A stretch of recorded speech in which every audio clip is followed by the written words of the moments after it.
էր մի շաբաթ հետ, այսինքն ասել էին, որ մի շաբաթվա ընթացքում կպատասխանեն։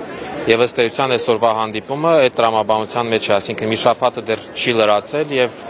այսօրվա քննարկումը մտնում է այդ մի շաբաթվա ժամկետի մեջ։ Ես չգիտեմ ինչ ելք կունենա այսօրվա հանդիպումը, բայց գիտեմ, որ մարդիկ վճռական տրամադրված են, որ իրենց հարցերին պետք է տրվեն պատասխաններ, որ իրենց իրավունքների պաշտպանության հարցը պետք է օրակարգային կարևոր թեմա լինի եւ ավարտեն հանդիպումը, իջնեն, հասկանանք, թե ինչ մեխանիզմներ են քննարկվել։ Ինչ վերաբերում է վիրավորանքներին, որ չի գնահատվել, իրենք ամեն ինչ անում են, բայց չի գնահատվել։ Ժողովուրդը գնահատել է ժողովրդի արածը եւ եթե հանրահավաքի ամբողջ ընթացքում տեսնեիք, 10 անգամ շնորհակալություն է հայտնել Հայաստանի Հանրապետության մեր քույրերին եւ եղբայրներին, տեղանությունից հետո ցուցաբերված հոգատարության, տեղանությունից հետո իրենց սրտերը եւ դռները արցախցիների առաջ բացելու եւ ամեն ինչով աջակցելու համար։ Ինչ վերաբերում է կառավարությանը, ապա այո, նշել ենք, որ 23 թվականի սեպտեմբերից հետո կառավարության կողմից վարվում է Արցախի թեման փակելու քաղաքականություն եւ մեր իրավունքները ոչ միայն սոցիալական իրավունքներ են, մեր իրավունքները նաեւ մեր վերադարձի իրավունքն է, գերիների տունդարձի վերադարձի իրավունքն է, Արցախում պատմամշակութային ժառանգության պահպանման իրավունքն է եւ սրանք կարևոր հարցեր են, որոնք որ մենք ակնկալում ենք, որ Հայաստանի Հանրապետության կառավարությունը իր ամենօրյա գործունեության մեջ առաջ կմղի, հետամուտ կլինի, ինչը ցավոք սրտի այս ամբողջ ժամանակահատվածում չենք տեսել։ Ներողություն մի բան էլ, բոլոր նրանց ուզում եմ ուղղել խոսքս, որոնք որ փորձում են այս ամեն ինչի հետևում տեսնել ինչ-որ քաղաքական հովանավորչություն, ինչ-որ մեզ անվանել, ինչպես կոչեց, այն մեկը կա Լեռնային Ղարաբաղի ժողովրդին օգտագործում են որպես քաղաքական մսացու։ Քաղաքական մսացու դարձնում եք հենց դուք, որ ամեն բարձրացված իրավունքի համար պայքարը պիտակավորում եք, կանխակալ վերաբերմունքով դարձնում եք չգիտեմ ինչ եւ հրաժարվում եք միջազգայինորեն ստանձնած ձեր պարտավորություններից։ Ընդունել եք տեղահանվածներ, պարտավորություն ունեք այդ տեղահանվածների կարիքները հոգալու, բարի եղեք հոգալու եւ ամեն անգամ բարձրացված հարցերը մի տարեք ինչ-որ մի դաշտ, որտեղից ուղղակի պետք է այդ մերկապարոնոց հայտարարություններով թիրախավորեք մարդկանց։ Բայց Արցախ հետ վերադարձի պահանջը, որը արդարացի է, դա քաղաքական պահանջ է։ Ինչ որ կաշկանդվածություն կա հայտարարելու, որ նաև քաղաքական պահանջներ կան, բացի սոցիալական պահանջները։ Դուք լսել եք հրապարակում իմ ելույթը։ Լսել եմ։ Եվ լսել եք հավանաբար նաև, որ իմ ելույթը մեծ մասը նվիրված է վերադարձի իրավունքին։ Եվ լսած կլինեք երևի, որ ես խոսել եմ, որ սոցիալ-տնտեսական իրավունքները կարևոր են, բայց Արցախի ժողովրդի իրավունքների անկյունակարը Արցախի ժողովրդի վերադարձն է։ Որևէ կաշկանդվածություն չկա, չի կարող լինել, եւ ես նաեւ նշել եմ իմ ելույթում, որ մենք գործ ունենք ոչ թե ինչ-որ հեքիաթային պատումի հետ, մենք գործ ունենք իրավունքի հետ, որը ամրագրված է Արդարադատության միջազգային դատարանի որոշմամբ, որը ամրագրվում է ամենօրյա ռեժիմով տարբեր պետությունների կողմից ընդունվող հայտարարություններով եւ պետք է բարի լինի Հայաստանի Հանրապետության կառավարությունը որպես մի երկիր, որը 30 տարի շարունակ հանդես է եկել որպես Արցախի ժողովրդի իրավունքների երաշխավոր, շարունակի այս հարցը բանակցային օրակարգում պահել։ Չկա կաշկանդվածություն։ Կախեքելի է, սա ասելու եմ։ Ինչ ուզում է լինի, ես սա ասելու եմ, որովհետև դա իմ իրավունքն է, 150,000 մարդու իրավունքն է, 150,000 մարդ ամեն օր քնում եւ զարթնում է իր իրավունքի, իր վերադարձի բաղձալի երազանքով եւ նպատակով։ Վերջ, ինչպես փակենք մի բան, որը ըստ էության մեր ինքնությունն ու մեր էությունն է կազմում։ Այս երբ որ հասկանան այդ ամեն ինչը, արդեն կսկսեն քայլեր ձեռնարկել։ Եվ գիտեք, շատ տարօրինակ է նա, որ Շվեյցարիան բանաձև է ընդունում վերահաստատում այդ իրավունքը, իսկ համայն հայության պետություն համարվող Հայաստանի Հանրապետության իշխանությունները մի կողմ են դնում եւ ասում են մենք այդ հարցում կողմ չենք, ինչպես իրենք են ասում, մենք այդ հարցը չենք քննարկում։ Եթե բերում են բարձաբանում, թե իբր դրան հայելային Ադրբեջանը բերում է խորհրդային Հայաստանից տեղափոխված ադրբեջանցիների վերադարձ, ապա Ադրբեջանը սենց թե նենց դա անում է։ իրենք հրաժարվել են, բայց Ադրբեջանը ունի արևմտյան Ադրբեջանի հեռուստատեսություն, ամեն օր դրա մասին խոսում է։ Այո։ Եվ մյուս բանը, որ պետք է նշենք, անգամ ոչ հայամետ դիրքորոշմամբ հայտնի Տոյվո Կլարը, Եվրամիության ներկայացուցիչը Հարավային Կովկասում, իր ուրեմն վերջի հարցազրույցներից մեկում շատ հստակ ասել է, որ Լեռնային Ղարաբաղի ժողովրդի վերադարձը Լեռնային Ղարաբաղ չի կարող դիտվել նույն հարթության վրա, ինչպես օրինակ Խորհրդային Հայաստանից տեղափոխված ադրբեջանցիների վերադարձը Ադրբեջան։ Եվ նա նշել է, եթե Լեռնային Ղարաբաղի ժողովրդի վերադարձը պահանջ է, պարտադիր կատարման պահանջ է Ադրբեջանի համար, ապա մյուսը ուղղակի բանակցություններում քննարկվելիք եւ որոշվելիք հարց է։ Միթե Հայաստանի կառավարությունը սա չի հասկանում։ Մենք հասկանում ենք, Տոյվո Կլարը հասկանում է, իրենք չեն հասկանում։ Եվ տեսնում ենք միտում, որ դիտավորյալ փակվում է Արցախի էջը։ Եվ այդ հանրահավաքը նաև դրա մասին էր։ Երկար պատասխանեցի ձեր հարցին, բայց կարծում եմ կարևոր հարց էր։ Աբրահամյանը հայտարարեց, որ 200 անհետ կորածների զոհվելու փաստերը չկան, բայց պնդում կա, որ նրանք գտնվում են Բաքվում։ Ինչ կասեք դուք այս մասին։ 2020 թվականից ի վեր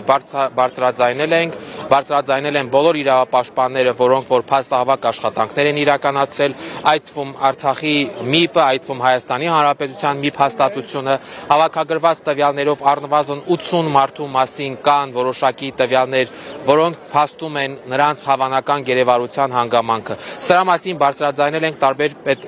միջազգային հարթակներում, տարբեր ատյաններում։ Շահագրգիռ քննարկումներ է պետք է սա։ Պարզ է, որ Ադրբեջանը մերժում է սա։ Եվ պետք է գտնել այդ մեխանիզմը, որով հնարավոր կլինի ավելի ամբողջական ինֆորմացիա։ Երբ որ անհետ կորածների ճակատագրերի պարզման ուղղությամբ առարկայական քննարկումներ լինեն, այդ հարցն էլ հավանաբար կդրվի քննարկման եւ կսպառվի։ Բայց քանի դեռ դրանք չկան, պարզ է, որ քանի անձը չի հայտնաբերվել, կա պնդում, որ նա հավանական գերի է։ Տիգրան Խաչատրյանի հետ այսօրվա հանդիպումը ուղղակի ցասում է, թե իրոք կառավարությունը ուզում է արցախցիների խնդիրները լուծել։ Ցասում, կառավարության, դեռ մի հատ էլ կառավարությունը պետքա ցասում ցուցաբերի,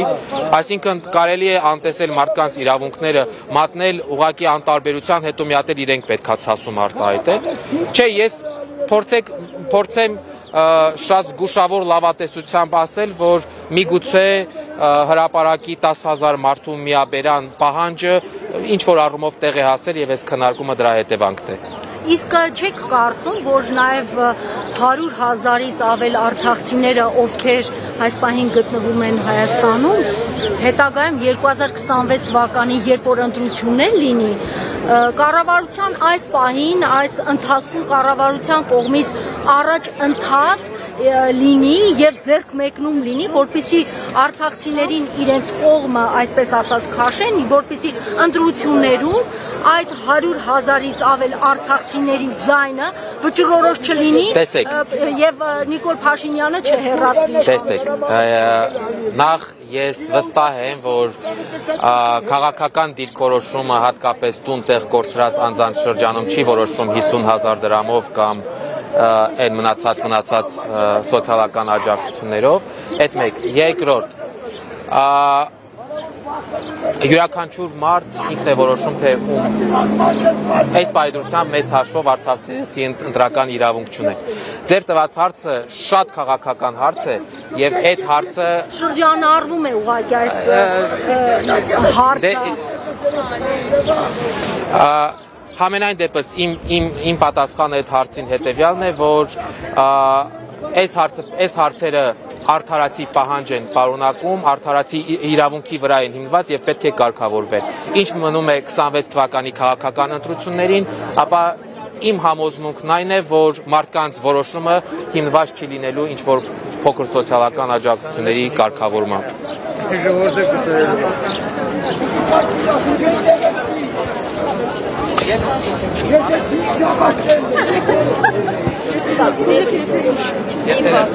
Չէ։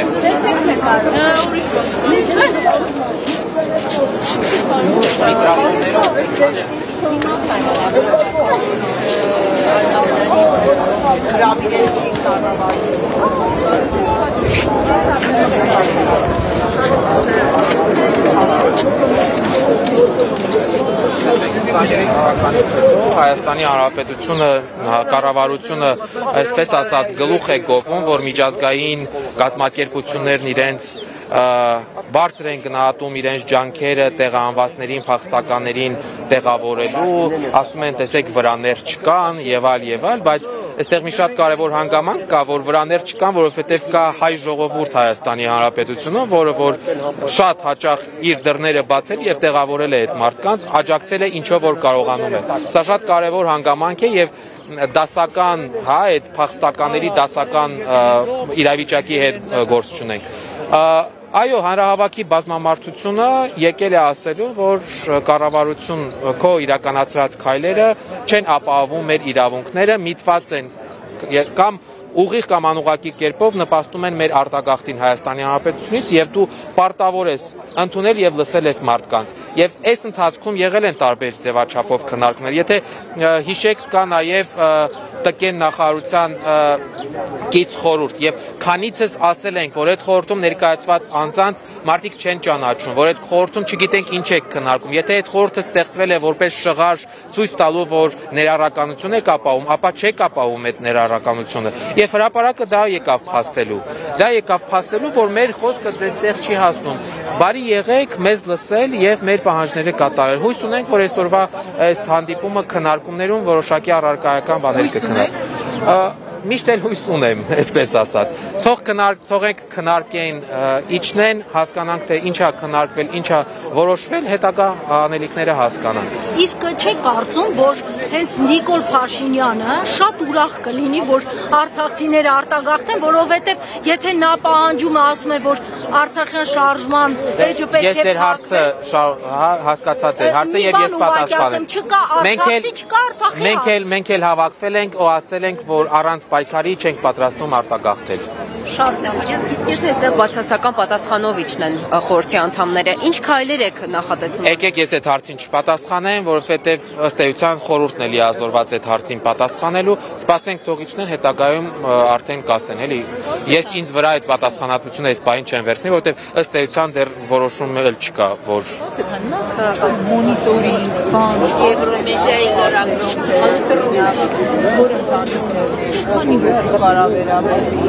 կամ սոցիալը ունի վստահաբար էլի, այսինքն ինչ իրավիճակ ստեղծվի այս որոշումը ապրիլի 1-ից ուժի մեջ, այսինքն մի ամսից ինչ իրավիճակ։ Սոցիալը միշտ ասում է, որ իրենց որոշումների հիմքում դրված են ինչ-որ վերլուծություններ, բայց ես խիստ կասկածներ ունեմ դրա հետ կապված։ Ես տեսնում եմ, որ որոշումը ընդունվում է, հետո են սկսում ինչ-որ վերլուծություններ անել, մենակ այն, որ 40+10,000 ծրագիրը կառավարության որոշումը 10 անգամ ենթարկվել է փոփոխության, ժողովուրդ 10 անգամ, սա խոսում է այն մասին, որ դրա հիմքում համապատասխան համապարփակ վերլուծություններ դրված չեն եղել։ Եվ նույնը վերաբերում է նաև, կհիշեք 100,000 աջակցության ծրագրին, նույնը վերաբերում է 50+50,000 աջակցության ծրագրին, նույնը վերաբերում է բնակարանային ապահովման պետական աջակցության ծրագրին։ Մենք երկար խոսել ենք, որ օրինակ արցախցիների մեջ մեծ թիվ են կազմում քաղաքային կենսակերպ ունեցող անձինք եւ շատ երկար խոսելուց հետո է միայն ընդամենը մի ամիս թե 2 ամիս առաջ է, որ Գյումրի, Վանաձոր քաղաքներում բարձրացվել է աջակցության թիվը։ Հնարավոր չէր այն գլխից դա անել, եթե վերլուծության հիման վրա է կանում, թե այդ նոր թվերը փոխվեցին։ Ըստ այդմ ես գալիս եմ այն եզրահանգման, որ վերլուծություն չկա, կատարվում է, սպասում են ինչ-որ այսպիսի ակցիաների, պահանջների, դժգոհություններ բարձրաձայնելուն, հետո ինչ-որ փոփոխ։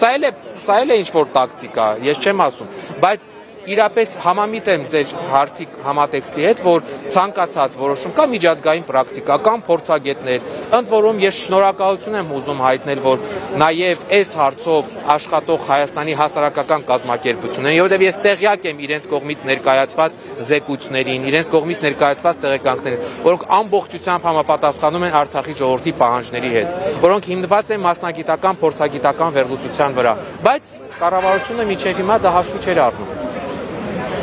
Այդպիսին է իրավիճակը։ սպասենք, դուք խորհրդում կաք։